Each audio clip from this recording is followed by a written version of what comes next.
Bismillahirrahmanirrahim. Assalamualaikum warahmatullahi wabarakatuh.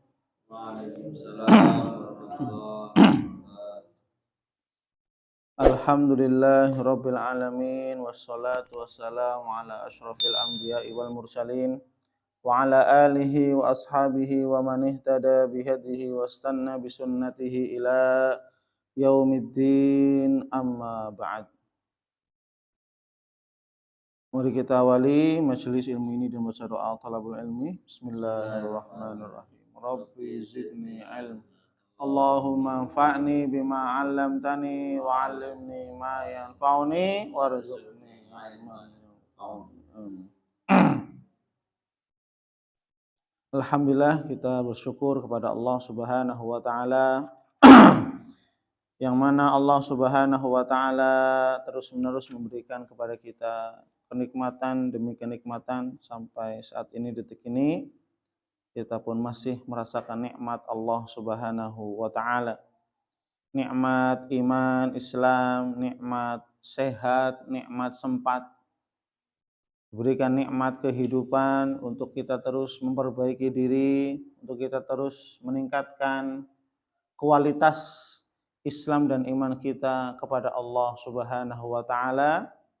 Yang semoga kita senantiasa mohon kepada Allah Subhanahu wa taala agar Allah Subhanahu wa taala senantiasa melembutkan hati kita semuanya, melembutkan hati keluarga kita, anak-anak kita, ya, dan seluruh kaum muslimin untuk senantiasa sadar dan istiqomah beribadah kepada Allah Subhanahu wa taala sampai akhir hayat, sehingga kita semuanya diwafatkan dalam keadaan husnul khatimah. Amin amin ya rabbal alamin. Insyaallah kita melanjutkan tafsir surat Al-Insyirah. Masih di surat Al-Insyirah. Sekarang ayat yang ke-5 dan ayat yang ke-6.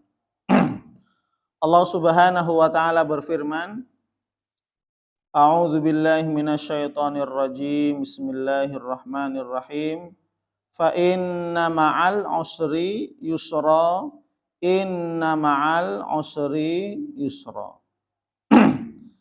Fa inna ma'al usri yusra, maka sesungguhnya bersama kesulitan pasti ada kemudahan. Inna ma'al usri yusran, dan sesungguhnya bersama kesulitan pasti ada kemudahan. Dari dua ayat ini, dua ayat yang menjadi janji Allah Subhanahu wa taala kepada seluruh hamba-hambanya yang beriman. Allah Subhanahu wa taala berjanji kepada semuanya hamba-hambanya yang senantiasa beriman kepada Allah Subhanahu wa taala, bahwasanya Allah mengulangi dua kali. Sesungguhnya bersama kesulitan pasti ada kemudahan. Diulangi lagi pada ayat yang ke-6. Sesungguhnya bersama kesulitan pasti ada kemudahan. Maka dari dua ayat ini Allah Subhanahu wa taala memberikan janjinya kepada hamba-hambanya, "Hai hambaku, aku telah menjanjikan kepadamu, sesungguhnya bersama datangnya kesulitan, setelah itu akan datang masa kemudahan." Artinya, orang yang beriman kepada Allah Subhanahu wa taala tidak ada kata stres, ya.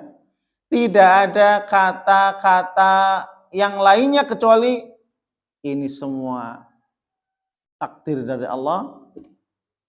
Saya hanya menjalani dengan kesabaran, meminta pertolongan kepada Allah dengan sabar dan sholat. Ista'inu bisabri wassalah. Minta tolonglah kalian kepada Allah dengan sabar dan sholat. Adapun urusan Setelahnya itu urusan Allah. Dan kita yakin setelah datangnya kesulitan pasti datang masa kemudahan. Itu udah pasti. Maka ketika kita sedang diuji oleh Allah Subhanahu wa taala, baik masalah ekonomi, diuji masalah anak sakit dan seterusnya, diuji masalah kesehatan, diuji masalah apa saja. Maka ketika datang kesulitan, insya Allah, saya yakin ya Allah, setelah ini pasti Engkau akan memberikan kemudahan. Setelah ini Engkau pasti memberikan kesehatan. Setelah ini Engkau pasti memberikan ampunan rahmat, memberikan rezeki, memberikan apa saja. Ya. Sehingga apa? Yang ada hanya tawakal, pasrah kepada Allah Subhanahu wa taala. Setelah apa? Setelah kita berikhtiar dengan sabar dan sholat. Ketika datang hal-hal yang sulit, maka kita wajib bersabar sudah. Ini sudah ketentuan Allah, bersabar. Diperkuat dengan sholat, ya. Maka disebutkan di sini ai ba'da dhiqi ya'til faraj. Maksudnya adalah setelah datangnya masa sempit akan datang masa lapang. Sudah pasti. Ya. Ketika datangnya masa sempit, rezekinya, ekonominya, apapun itu, ya'til faraj, maka datang masa kelapangan. Ya. Masa kemudahan. Karena nggak mungkin orang kok hidupnya kok susah terus dari kecil sampai mati susah terus, enggak. Atau sebaliknya dari kecil hidupnya kok senang, bahagia terus tanpa ujian, enggak. Hidup di dunia itu ya tadi, datang ujian, ujian berlalu, beralih, berpindah, datang kepada masa kemudahan, ketenangan, kelapangan. Ya. Kenapa? Karena dunia itu darul ibtila, tempatnya ujian, tempatnya cobaan. Ya. Maka sudah sepantasnya ketika kita di dunia, ya kadang diuji oleh Allah, kadang diberikan kebahagiaan, kesenangan. Kadang disempitkan rezekinya oleh Allah, kadang dilapangkan. Ya. Kadang diberikan rasa sakit, kadang diberikan kesehatan. Ya, kadang anak-anaknya nurut, mungkin besok bisa jadi anak-anaknya rewel, nggak nurut. Ya, inilah kehidupan dunia. Tidak mulus-lus jalannya. Ya. Pengen kita kan apa? Kalau jalan mulus terus. Jangankan kita, Nabi Muhammad Shallallahu Alaihi Wasallam saja hidupnya sejak bayi saja sudah penuh ujian. Nabi kita Muhammad Sallallahu Alaihi Wasallam. Nabi ketika masih di kandungan ibunya usia 6 bulan, ayah beliau meninggal, Abdullah. Diuji, coba bayangkan. Bahkan ketika Nabi Muhammad Sallallahu Alaihi Wasallam masih di alam kandungan saja, di kandungan ibunya, ibunda Siti Aminah saja, sudah mendapatkan ujian. Ketika lahir, ya, diurus oleh ibundanya, disusui oleh Halimah Sa'diyah dan Suwaibah, usia 6 tahun sedang berziarah ke kuburan ayahnya bersama ibunya. Ketika pulang di Abwa, ibunya terkena penyakit, sakit, meninggal di Abwa. Coba bayang, usia 6 tahun. Usia ketika kandungan 6 bulan bapaknya beliau meninggal, ketika usia 6 tahun ibundanya beliau meninggal, kemudian usia 6 tahun diasuh oleh kakeknya. Terus ujian demi ujian Nabi Muhammad bertubi-tubi. Manusia yang paling mulia di alam dunia ini tidak luput dari ujian, sedangkan manusia kayak kita pengennya apa? Bebas dari siapa kamu? Kan gitu. Nabi kita makhluk yang paling mulia di alam semesta. Nabi dan Rasul yang paling mulia di antara seluruh para Nabi dan Rasul. Nabi kita mendapatkan cobaan yang begitu berat. Lah sedangkan kita umatnya yang bukan nabi, bukan rasul, bukan siapa-siapa, pengennya apa? Bebas dari mustahil. Mustahil. Makanya kadang kita hidup tuh tadi, kadang susah, kadang diberikan kemudahan. Ya, habis masa muda, datang kesulitan itu pasti. Roda kehidupan terus berputar. Yang penting tadi, ketika datang masa ujian, cobaan, ista'inu bis sabri was salah, innallaha ma'as sabirin.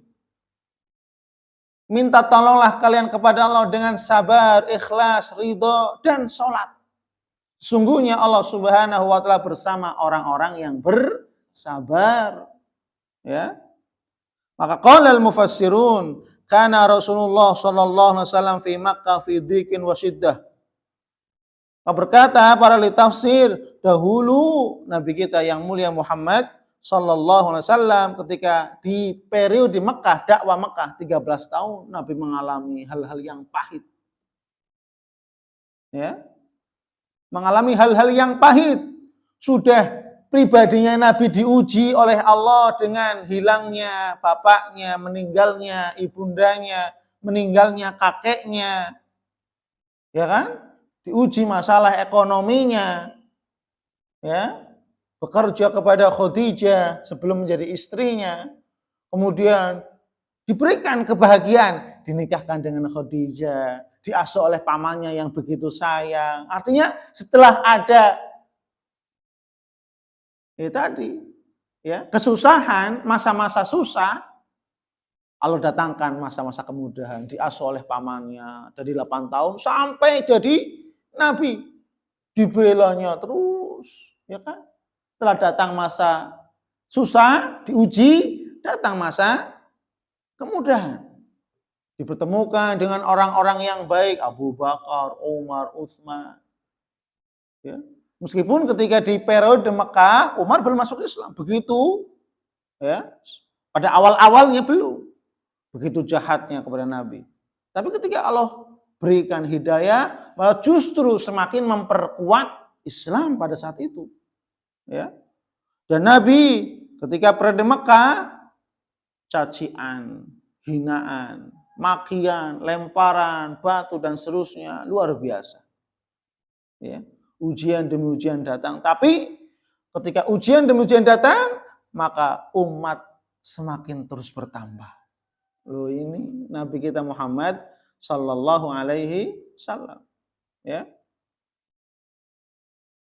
Maka di sini ya Allah Subhanahu wa taala memberikan janjinya kepada hamba-hambanya yang beriman. Fa inna ma'al usri yusra. Inna ma'al usri yusra. 2 kali coba bayangkan. Ya. 2 kali. Maka dalam hadis yang lain ya Rasulullah SAW ya bersabda, lan yaghliba usrun yusrain. Lan yaghliba usrun yusrain. Tidak akan mengalahkan ya satu kesusahan mengalahkan 2 kemudahan. Karena dalam ayat Allah mengatakan inna ma'al usri yusran, inna ma'al usri yusran. Fa inna ma'al usri yusran, inna ma'al usri yusran. Di situ Allah menggunakan al ketika kata usr, inna ma'al usr. Tapi ketika yusran bentuknya nakirah. Ya, dalam istilah ilmu nahwu ya, kaidah bahasa Arab ya, ketika Allah melafalkan atau berfirman al-usr menggunakan al ta'rif ma'rifah, tapi ketika yusron menggunakan nakirah, menunjukkan bahwasanya masalahnya satu tapi Allah berikan solusi begitu banyak. Yusron banyak, nakirah menunjukkan banyak. Ya. Maka satu masalah datang, hakikatnya Allah akan berikan jalan keluar dari berbagai arah. Ya. Ketika ada seseorang diuji oleh Allah masalah ekonomi. Dia sabar, ikhtiar, sholat, sambil ikhtiar mencari informasi bekerja. Kemudian Allah datangkan dari sana, dari sini, dari sana. Tergantung dia mau milih yang mana sekarang sudah. Ya, ada tawaran ini, tawaran itu dan seterusnya. Tinggal bagaimana milih sudah. Ketika awal dia cari kerja bingung, dia sabar, sholat ikhtiar, tanya ke sana kemari dan seterusnya. Kemudian datang, dari sini datang, dari sini nawarin, dari sini nawarin. Nah, sekarang tinggal bagaimana dia milih.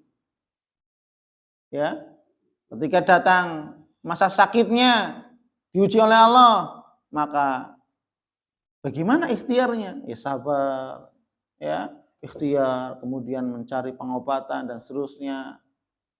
Ya, datang kabar dari sini untuk ikhtiar, bagaimana adanya kesembuhan dan seterusnya.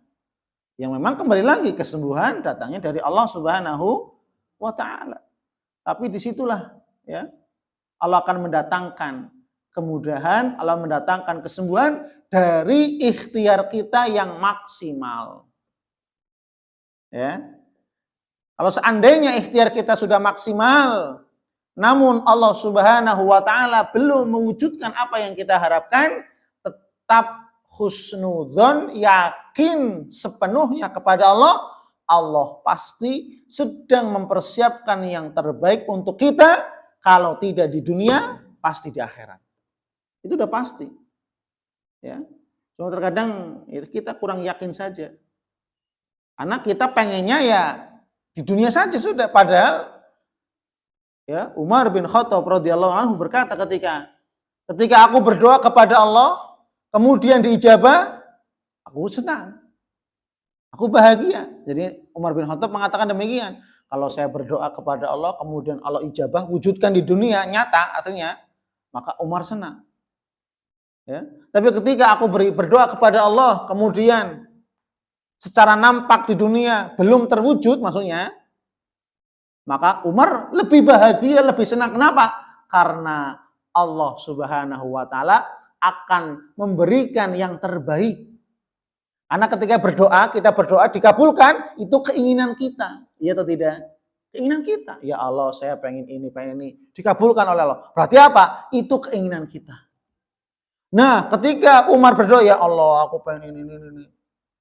Tapi keinginan kita belum dikabulkan, maka Umar mengatakan, saya lebih senang. Kenapa? Karena Allah akan mempersiapkan yang terbaik sesuai dengan keinginan Allah, bukan keinginan kita. Kenapa? Karena keinginan Allah, kehendak Allah, itulah yang terbaik daripada apa yang kita inginkan. Karena kita nggak tahu. Bisa jadi diberikan kenikmatan, tapi jatuhnya nanti ya azab. Bisa jadi.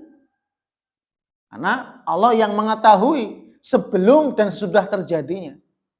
Ya. Maka tetap kita diperintahkan oleh Allah untuk berdoa, ya. Dan kita yakin kalau seandainya dan kita bersyukur ketika apa yang kita panjatkan doa terwujud, terkabul di dunia nyata, kita bersyukur, senang, otomatis.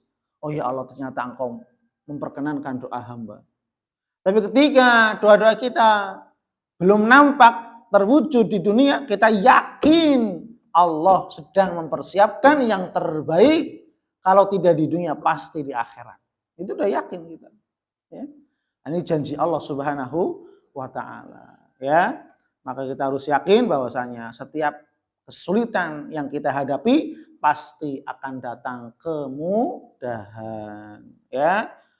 Wallahu a'lam bissawab, ya. Subhanakallahumma wa bihamdik asyhadu an la ilaha illa anta astaghfiruka wa atubu ilaik. Wal 'afu minkum. Wassalamualaikum warahmatullahi wabarakatuh.